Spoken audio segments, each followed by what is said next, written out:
Hi, everyone. It's Tevis, and welcome to this week's Game Changer Chat. I am here to bring you another fascinating human being who happens to have been part of my life for quite a number of years. I've known her. Before I dive into talking about her, I just want to remind you the reason I started this series is because I have been working with high performers, fascinating creators and makers of every walk of life, both corporate and otherwise, for decades.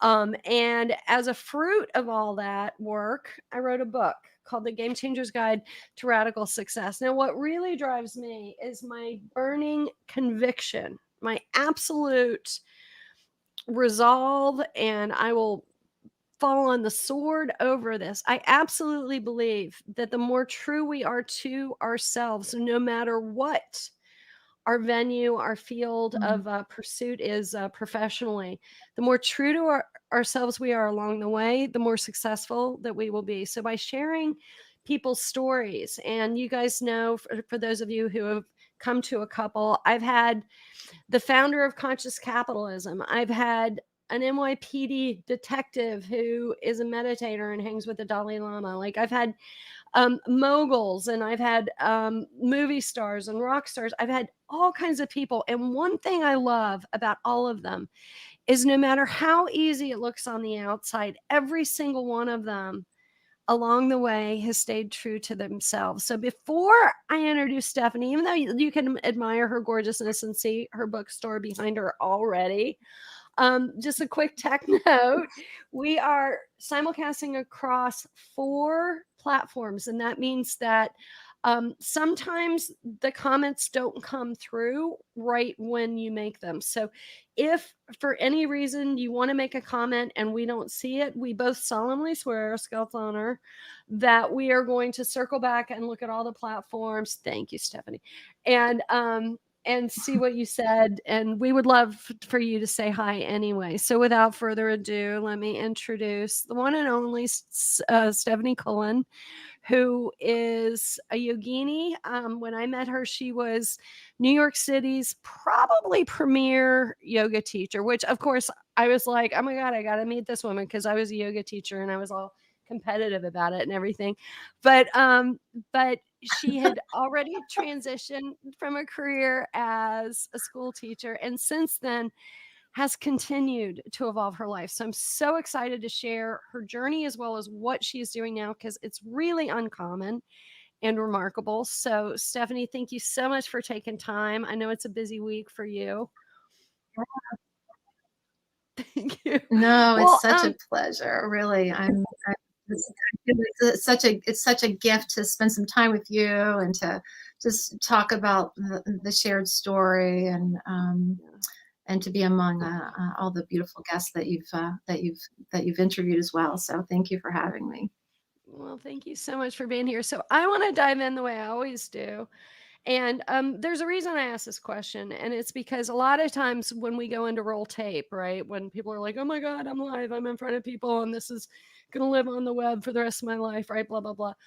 It's really easy to clam up. And I know that you, having been a teacher and taught from vulnerability for many years, you're less likely to do that. But I'm still going to ask you, when you were a little one, what was your very favorite thing to spend time doing? A little one, like little, like 3, 4, 5, little. Um, well, I loved to dance and I loved to make pictures. My father is an artist, and he would lay out long sheets of white paper, and I would work with pastels and just Ooh. yeah. So drawing, creating things, banging on pots and pans, Making so, noise. Yeah. I love making that. noise. So I guess I was a What? little performer right from the get-go. And then as I got a little older, older like 5, 6, 7, 8, 9, I was a reader. I loved reading. I loved falling into stories. Mm, And they were my heart solace, and they took me on adventures. I was an only child until I was 16. My mom had her second baby when I was 16. So stories were a place for me to just travel and go on Yeah. adventures. Of course, Nancy Drew was what I would Oh, read my under the God. cover, right? Mom would say, lights out. And I'd say, okay, Yeah. okay. And I'd get under the covers of my flashlight. So, Yeah, we all did that. Oh my God. yeah. And what deliciousness to so fall in love with a story that you can't tear yourself away from it. I mean, it's just one of life's great pleasures. Kind of the precursor to binging, right? On Netflix. Yeah. I Old never school thought of style. it that way. Yeah, old school style. Exactly. Can't stop. But I think just being here in this moment right now, one of my continued mantras in my life is like let's see what happens next. Let's see what happens next. And Yeah. even in recalling this moment of what did you like to do as a little girl, and little girl being under the covers reading, it's like I wanted to see what happened next, right? It's like what happens next? What happens I think next? that's a really powerful mantra, and I think it's a powerful self-management reminder because so many times in the moment that we're in, we really fall into our expectations, and so we clench around our judgment, right? Well, this isn't what I thought it would be, right? But this is such a Mhm. moment for all of us to not jump to assumptions and to stay engaged and see what happens next, as you put it. So I think that's a genius thing to dive into. Um, what did you think that you were going to be talking about expectations? Like from being that kid, from being that 16-year-old, like were you a hellion? Were you a party animal? Like what was Stephanie like growing up? I was Yeah, I was really a chameleon. I don't think anything I'm going to say is going to be surprising for you. But I was really a chameleon. I kind of hit every note. I was really great in school. I loved school. I loved learning, and but I also loved sports. So I'd hang out with the sports kids, and but Mhm. I also kind of liked a little bit of the kids that didn't do everything exactly the way they were supposed to, and I kind of got in trouble by default. I Mhm. would be in those circles and kind of pushing the boundaries, pushing the edge, but always knowing where my Mhm. rules were. So Yeah. I kind of fit in everywhere and nowhere at the same time. I was very much kind of my own drummer. I So really wonder though, like, because I've talked to a lot of people about how they conceive of themselves as belonging socially, whether we mean at work or we mean mm, in society. And I think that's a really interesting question. Like, if we did a poll of everybody on the planet, how many people would say they felt like they really knew who their tribe was or where they fit in or if they even had mhm. one, right? Because Yeah, there's so many identities to try on along the way.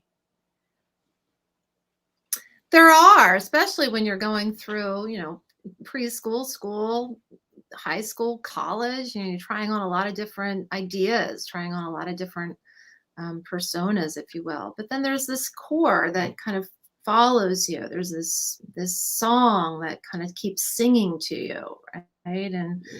And some people hear it, I think, really clearly, and some people maybe they hear it, but they kind of move in different directions. I don't know. I'm kind of just mind streaming right now, but I That's feel all we like do.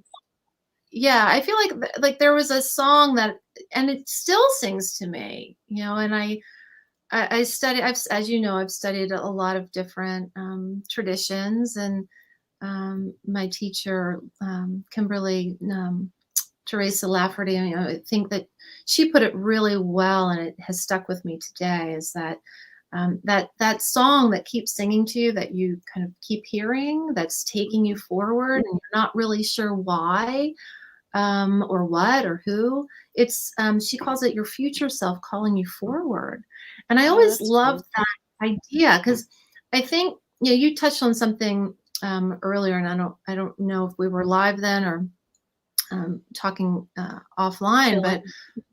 Yeah, chilling. Um, um, it's like I've reached certain um, plateaus of success, and that's how I refer to them, like plateaus of success. And yet something always kind of keeps pulling me forward towards something else. Um, and at some points in my life, it sounded like or felt like I was dissatisfied. That Mhm. what I had wasn't enough. That could be a paradigm.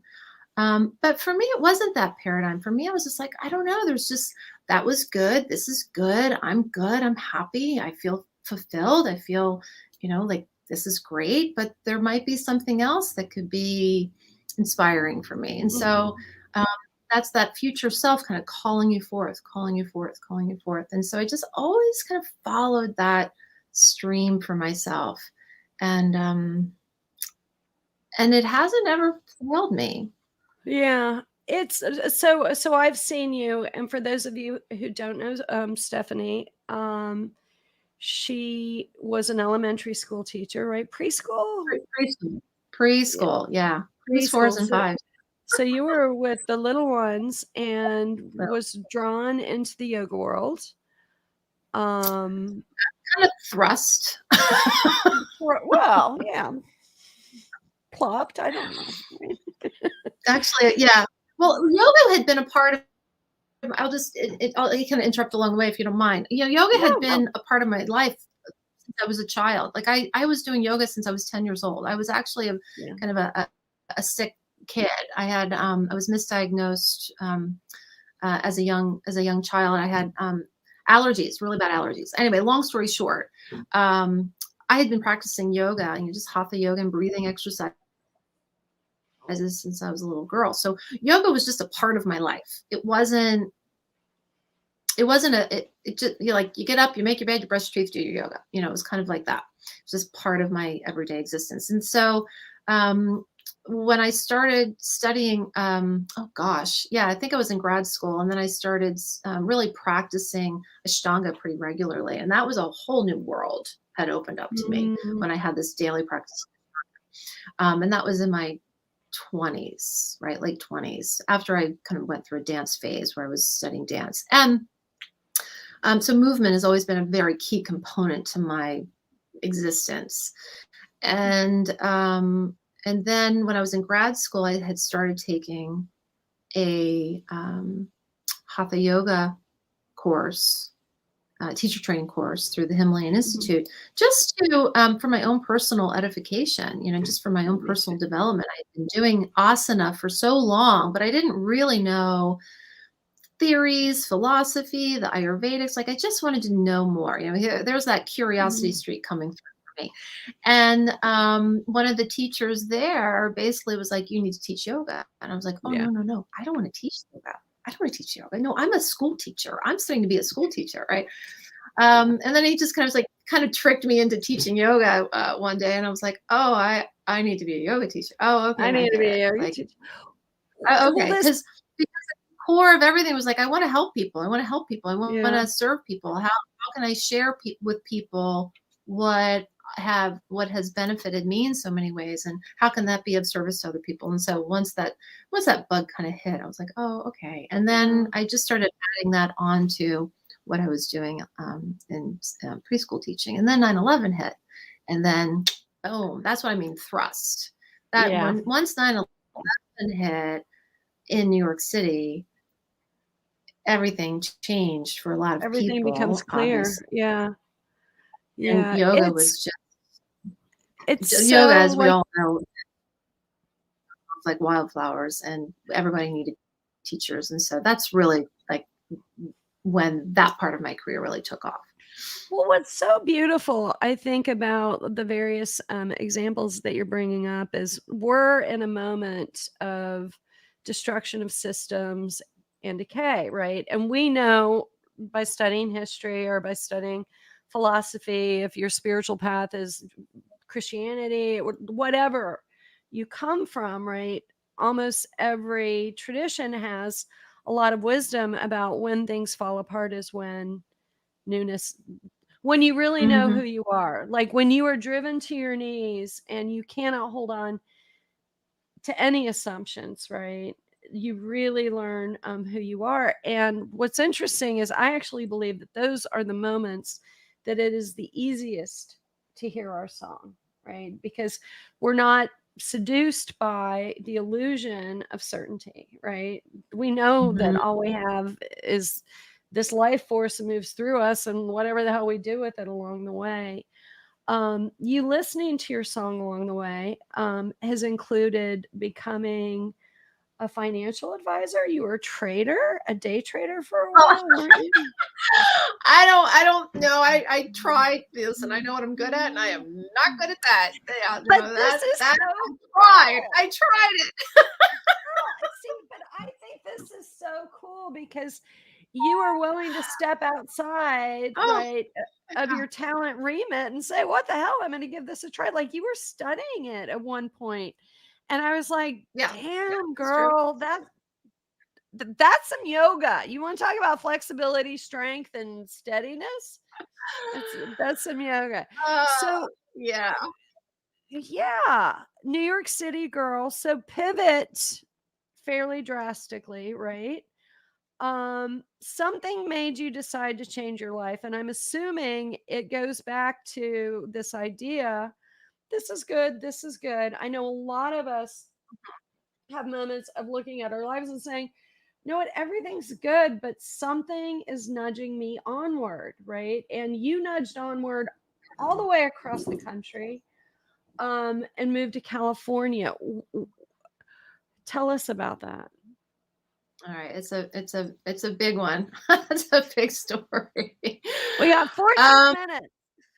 all right, good. I've got this down to the Cliff's Notes version because Okay. so many people do ask me this, and a lot of people assume that I was running away from something or needed to, like, I don't know, clear my head or whatever it was, that people, run away from their present existence that's so fabulous into like the unknown.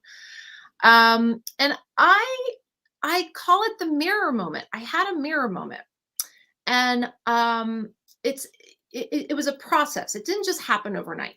I didn't just like wake up one day and say, "Oh, this is what I'm going to do." Throw an arrow, and I moved. It was a process, and it happened at the mirror moment. And it was in my, I'll be 53 November 9th. So this happened around 45 ish. And I said to myself, I was, I was teaching yoga around the clock. I was, hot ticket item in New York City. My classes were full. I had great clients. I lived in this beautiful apartment on Avenue A in Tompkins Square Park. I had my friends, like I knew everything that was going on. I felt like I was at the top of my game. Why would I change that? Why would I not just evolve that?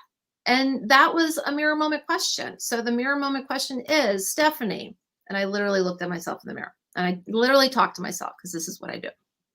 I said, Stephanie, you're going to be 46. In 5 years, when you are 50, is what we're doing right now, me, myself, and I, is what we're doing right now going to be enough for you? Is this it for you? And I had to step back and I said, no, it's not. I actually want other things in my life right now. Now, let me just pause there for a minute and just retract to when I moved to New York City. So when I moved to New York City, because I studied at Oxford University. This will all make sense in a moment. I studied at Oxford University. I did a study abroad program from my undergraduate program. I studied at Oxford. Okay, who cares?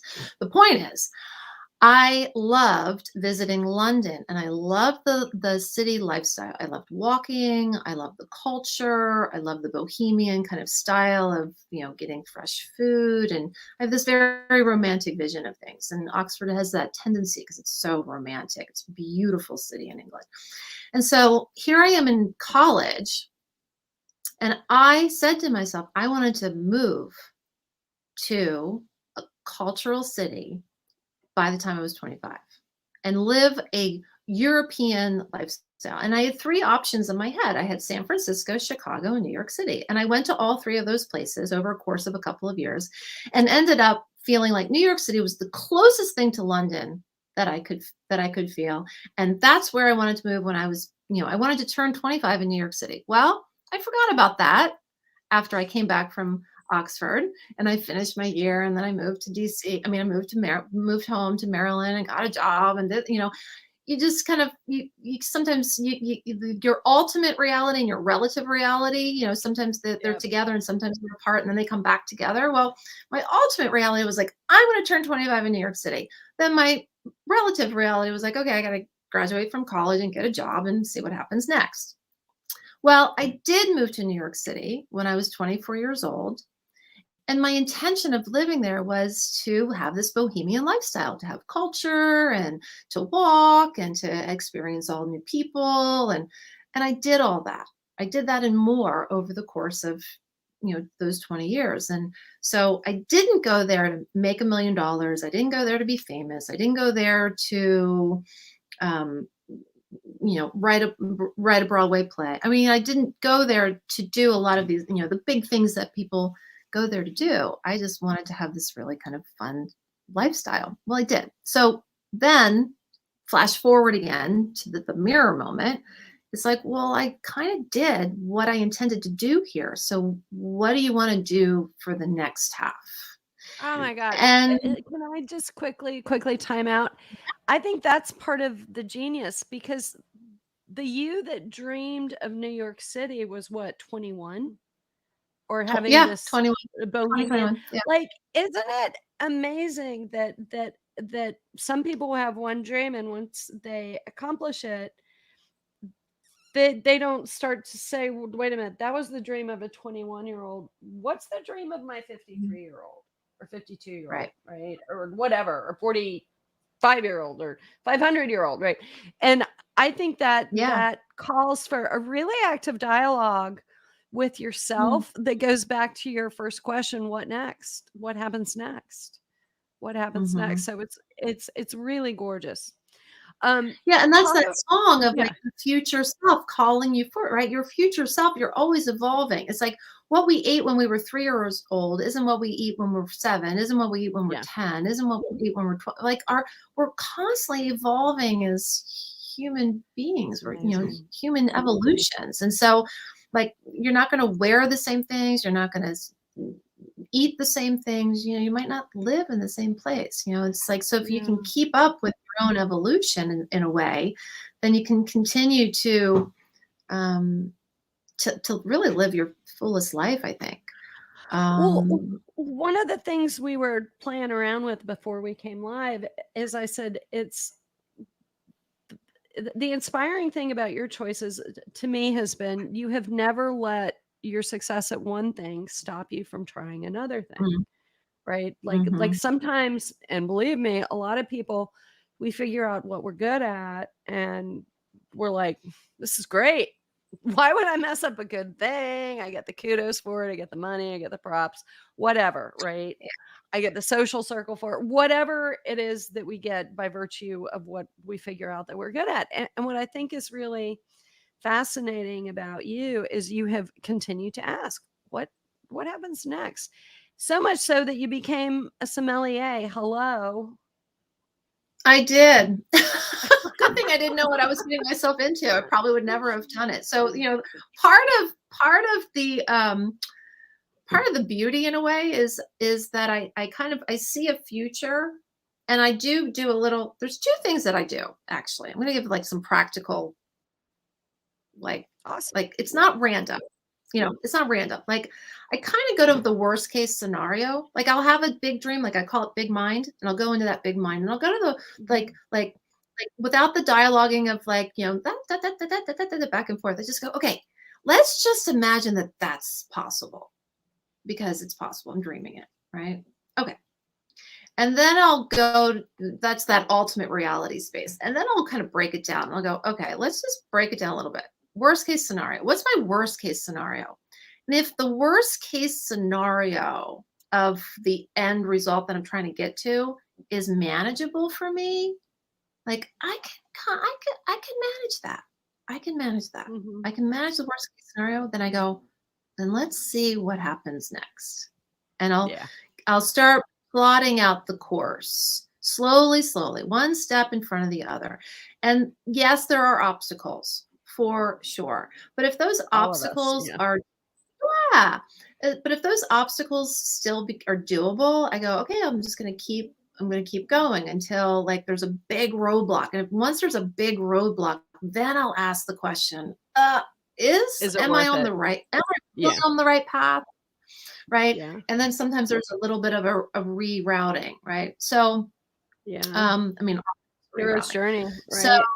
yeah. So the sommelier, yes. Once I had the mirror moment in New York City and started out on okay, so what are we going to do now? You know, me, myself, and I. What are we going to do now?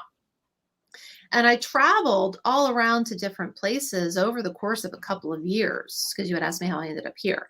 And I went to Austin and I went to Sarasota, Florida, and I went to Vermont and I went to Seattle area, and I was looking at New Mexico and I was looking at Phoenix. You know, there's a hub of kind of, you know, similarities in all these places, New Orleans, and nothing was quite hitting all the notes for me. And I had a very long, specific list. And then someone just planted a seed and said, hey, you know, the more I get to know you, you know, have you thought about California? Now, if you remember, Tevis, there was a time in New York City when all the yoga teachers were heading out to LA, like everybody's out to LA, and a lot of them are still out in LA. And I'm thinking, I can't go to LA. Like, I know I don't want to be a yoga teacher in LA. Like, I'm not going to start all over. Like, I need a big change. Like, I can't just do a lateral move. I'm looking for an evolution, you know, bigger. Wait. Let me frame that. I'm looking not for a lateral move. It's like we think about that in job hunting, right? Like, well, I'm not going to make a lateral move. Like, this is true in life decisions too. Like, I'm not going to make a lateral move. So I just had to frame that because I think it's genius. Keep going. Okay. I'm not going to make a lateral move. Yeah, I didn't want to do a lateral move. I knew I wanted to make a bigger evolution for myself. So basically, I said, I answered the question thinking that he was thinking about LA. And I was like, yeah, no, not going to LA. He's like, no, Northern California. Have you ever been to Calistoga? So boom, Calistoga. Well, let's go all the way back to the beginning. When I moved to New York City, I was 24 years old. And guess where I took myself on vacation? Calistoga.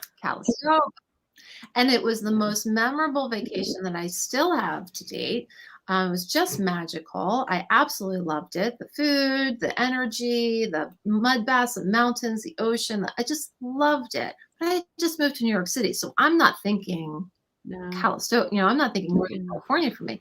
But there it was 20 years later. And I'm like, oh, there you are. Northern California. Okay. So then it gets even more interesting, right? Because now I'm thinking as I'm sipping some wine, doing big, you know, because I do like vision boarding and I just do like mind stream journaling and I get magazines out and I just start going into big picture mode because I'm a visual person, right? There I was, long paper when I was a little girl making pastel markers, right? So I'm like, okay, let's look at Northern California. And I'm looking at event planning and I'm looking at all these things. And I'm swirling my wine. And I'm like, I don't want to do anything I've done before. What am I going to do now? What's the industry in Northern California? Wine country. So all of a sudden I'm swirling my wine. I'm like, oh my God, it's wine country. I'm going to get my certification in wine. Right. So again, going back to New York City yoga, you know, our yoga crowd, right? It's very normal to spend big money on certifications, right? Very normal to just sign yourself up for you a program. Normal. We're all acclimated. Dropping cash for certification after certification after certification. Totally. So I'm thinking to myself, please, certification. Get my certification, 11 weeks. There's a frog in my store, by the way. There's the frog. I love it. Yeah. I love There's it. the frog. Yeah. There's the frog. It's free. I have a frog that hangs out on my porch every night. He's like my best friend. I can pet him. Yeah, I'm like, where's the frog? And it's this big. Anyway, so We'll so talk. I signed so I Yeah, signed up for a certification program, really not knowing what I was getting myself into. And I wanted the highest education that I could find, because I wanted to, if this was yeah. happening, I wanted If you're to gonna come in do with it, some yeah. chops. I knew what I was going to do. So I signed up for an 11-week course at the International Culinary Center in New York City, thinking that I could also teach yoga and work during this time, because, that's what we did, right? Yeah. Um, and in hopes to then pass certification 1 and certification level 2 for the Court of Master Sommeliers. Again, not knowing what I was getting myself into. And thank God I didn't, because I never would have done it. And Really? That hard? oh, it was one of the hardest things I ever did. And I've done a lot of hard things. It was the hardest thing I'd ever done. I have such great respect for, I had a renewed respect for, Sommelier. certain for sommeliers. Yeah, I mean, one of the hardest things I've ever done. But I Wow. did it. I totally did Yeah. it. I just hunkered down, and I lost a lot of friends during that time because I basically They're turned all into a still here. complete job.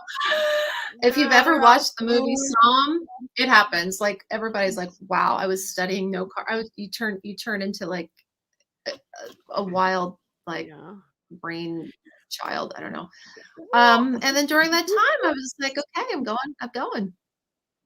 well, you've shared a lot of, I think, really practical ways that anyone can cast themselves to listen to their song. And some of the phrases that you've used, to describe that is like a story. Well, what's next? What's next? What happens next? Or the mirror moment. Like all of this is really evocative. So you've got a really poetic soul, which I know has served you both as a sommelier as well as a yoga teacher. But ladies and gentlemen, and members of the jury, right? If I can just let you know that Stephanie Culen is the proprietress of the Oh, smallest freestanding bookstore, we believe, in North America. They were a little hedgy about, well, you wanted to know you are the smallest, etc. And she started this bookstore like after Amazon was already shutting everyone down, and Barnes and Noble is wondering if they're going to be around, and Borders is gone, and all the mom and pop bookstores are looking at their balance sheets. So this is another moment of divine absurdity, right? Which has to pretty exist, much. right? Right. How did you give yourself permission to take that specific leap? Oh, wow. Well, an idea met an opportunity for sure. Um, it was divine madness and divinely inspired. Every day that I'm here in this bookshop, serving people and serving the community, and seeing the joy and the inspiration that comes through, I feel like I do feel like I'm a channel. I am a channel for Mm, whatever it is that I'm supposed to be doing here. I came to Northern California to get into the wine industry and to really change my life. And I knew that that's what this next evolution was taking me towards. Um, the wine industry was great. I kind of felt when I was in it too, I was like, this can't be it. And then, of mhm. course, COVID took over a whole other mind stream. And you had mentioned it earlier, right? We get quiet. And here was a world quietness that allowed me to really just get super clear. And um, there was just this little available shop in the middle of the village that I constantly would pass through to go out to the coast to get some fresh air during the lockdowns. And it truly was a dream. I mean, it was like, oh, that's a great writing studio, like Joseph Campbell's writing studio Mm, in the middle of Sarah Lawrence College, where I got my graduate degree, right, for education. And so I had this kind of like, it was dream. I was like, oh, it's a writing suit, but I'm in the middle of a shopping village. Of course, we're in lockdown, so people aren't even out and about. And I just kept going with it and really dreaming up, well, what would your writing studio look like? Well, it would have all my favorite books and journals and pens. And I was like, well, that sounds like a bookshop. And then I started thinking, well, is there a bookshop around here? There's really no bookshops in this area. And I was like, wow, this is really amazing. I just kept feeling like people were going to want to come together again in community. People would want to um, to read. People, readers are always going to read. It's like book junkies are always going to get books. It's like writers are always going to want journals, and people will always send cards. It's like I just felt like there was this thing that was just moving through me, and I truly followed. Let's see what happens next. I mean, Let's see truly what followed happens next.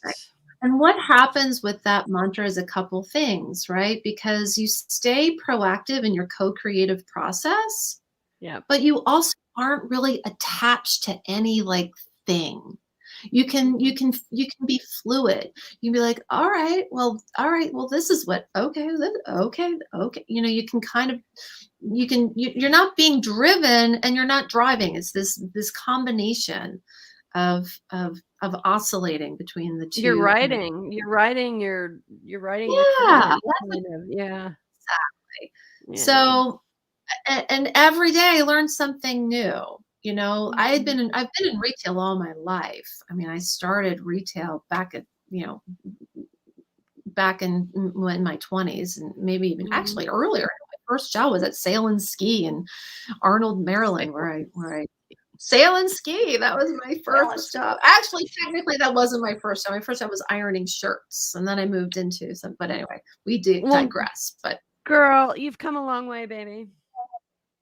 And I'm really thanks for all glad. your wisdom. I'm really glad that you have been listening to your song, and I'm really grateful for you sharing how it's unfolded.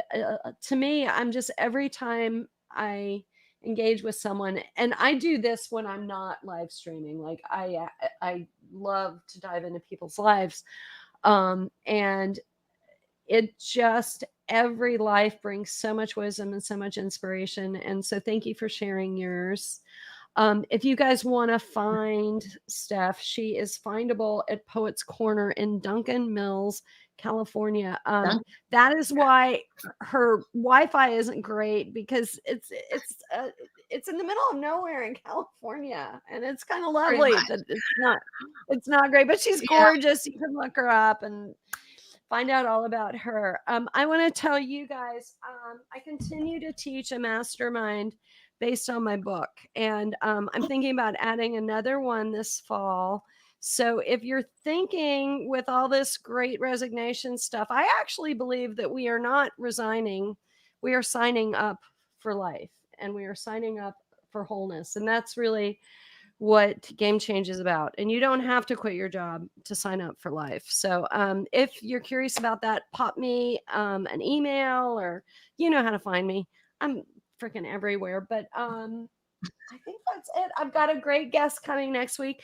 This happens to be the 2 weeks of the yogis. Like, I don't really know how that happened, because I really avoid stacking people up. But our fellow yogi from the New York City scene, Edward Vilga, is going to be joining me next week. So he's a barrel full of monkeys in his little spirit. So I can't wait to share his story with everyone. But Stephanie, thank you so much. It's really a pleasure to spend this time with you.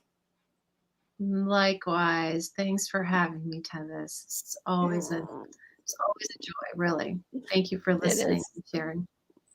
It is for me too. Okay, everybody, go game change. Okay, we need it. And I mean that sincerely. Shake it up, listen to your song, ask yourself, I wonder what happens next, and have that mirror moment.